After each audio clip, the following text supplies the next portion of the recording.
I was born on a one-night stand in Kansas, a little town called Pickaway.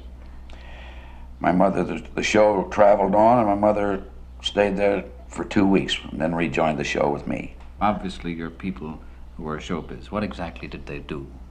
My dad was a comedian and great eccentric dancer and tricks. He wasn't exactly an acrobat, but darn near. And my mother played musical instruments and danced with him. And of course, when I came into the act, then he got the idea of trying to show the audience how to bring up children correctly. And every time I did something he didn't like, he'd either take me with the back of the neck and throw me through a piece of scenery or kick me clean off the stage through chairs, tables, or anything that would be in the way. I grew up getting knocked around. There's a story that a society for the prevention of cruelty to children complained about your parents. We ran into that trouble every place when I joined the act. And they took me into New York when I was around 5 years old. Number one is that at that time, the Gary Society of Law in New York, which hadn't been very important yet, it was more to buck child labor than anything else in factories. But the law there says that no child under the age of 7 can even walk on the stage. And then, we got around that because they lied about my age. They said I was 7 when I was just 5. That's where you started to perform at the age of 5. No, I was been getting a salary since I was 4 years old. And the next thing was that the law said that no child under the age of 16 can walk wire, juggle, do acrobatics, roller skate, play musical instruments, an awful list of things. But none of them said that you couldn't kick him in the face. No? And for that technicality, we were permitted to work, but we did get stopped often. This was with the heyday of vaudeville, American vaudeville. Your heyday of vaudeville started around the turn of the century, around 1900.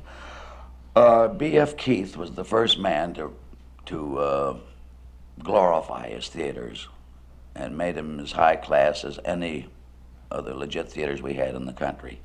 The theater he built in Boston first cost him $1 million to build, and when you go back 60 years, $1 million was an awful lot of money. A lot. Then one in Philadelphia he built was almost as expensive. And he took vaudeville and raised it from the 10, 20, and 30-cent class up to the $1.50 class, and really added class to vaudeville. Well, I saw that. Was it fun in those days? Yes. Your high-class vaudeville theaters did the best business of any type of theaters in the country. And I knew all the great acts and a lot of great people. I've worked with, you can imagine, now that it sounds like ancient history. I've even worked with Lillian Russell. Was she really beautiful? Most gorgeous woman I ever saw in my life. But you would also travel in vaudeville all over the United States, That's Canada right. too. That's right. Now that must have been a pretty hard way to make a living. Well, no, the traveling part didn't bother us. We were used to hotels and trains and boats. And we had a summer home. We didn't work in the summer. Our summer home was in Muskegon, Michigan. There's a whole actors' colony there. You get to spend 3 months a year there. And we used to look forward to so many towns, too. See, for instance, we had a German boarding house in New York that was a home to us because you'd be in New York more often than any place else. And even when we laid off a week or something like that, we'd generally get on a train, go to New York, spend that week. Now, wasn't 1915 the year that you started your career in pictures? No, 17. How did that come about? Well, we had trouble with the United Booking Office. My father did. And there was a strike coming up, an actor's strike, which didn't happen often, but this was one of the first attempts. And I sent them folks home, and I went to New York alone and went up to our representative and said, I want to work alone, put Pa and Ma in the home in Muskegon. He says, all right, took me over to the Schubert's office, and the Schubert signed me immediately to go into the passing show in 1917, the Winter Garden. And while I was leaving that office, walking down the street, I ran into an old vaudeville performer who was with Fatty Arbuckle of the Keystone force. And Arbuckle's contract with Senate was up, and he had just signed with Joe Skank, an independent producer. At that time, he was making pictures with his wife, Norma Talmadge, and her sister, Constance Talmadge. And he signed Arbuckle. Arbuckle says, have you ever been in a motion picture? And I says, no, I've never even been in a studio. He'd seen me work on the stage. He says, well, come on down to our studio on the Norma Talmadge studio over on 48th Street and do a bit with me and see how you like it. Says, when are you shooting? Says, tomorrow morning to start. Says, all right, I'll be there. So I'm waiting for rehearsals to start in the Winter Garden.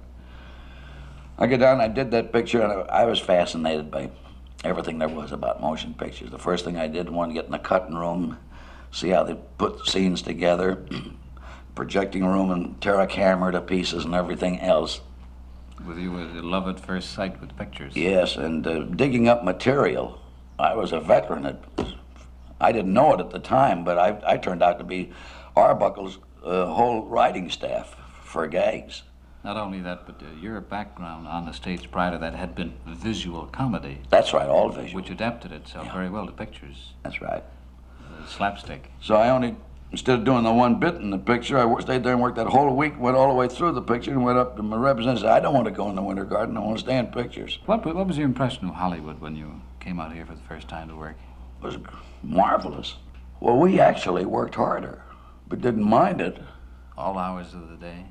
Oh, you never knew. We'd decide to work all night, and we never had schedules, not outfits like ours. Number one, I owned my own studio. I owned all the equipment. The studio owned it all. So if we said, let's set up the camera, it didn't cost us a cent because the cameraman's under salary for the year. The cameras we owned, we're not paying rental on anything. And when I finally got into feature-length pictures in 22, all they wanted from me was 2 pictures a year. And that wasn't taking life easy. We'd have been really pressed if we'd have tried to turn out a 3rd picture a year. 2 was ideal, give you a spring and a fall release. Tell me, how did the business of the frozen face come about? The deadpan That came from the stage. As I grew up, I was the type of comedian, the minute I laughed at what I did, the audience didn't. So I just automatically learned to take everything serious.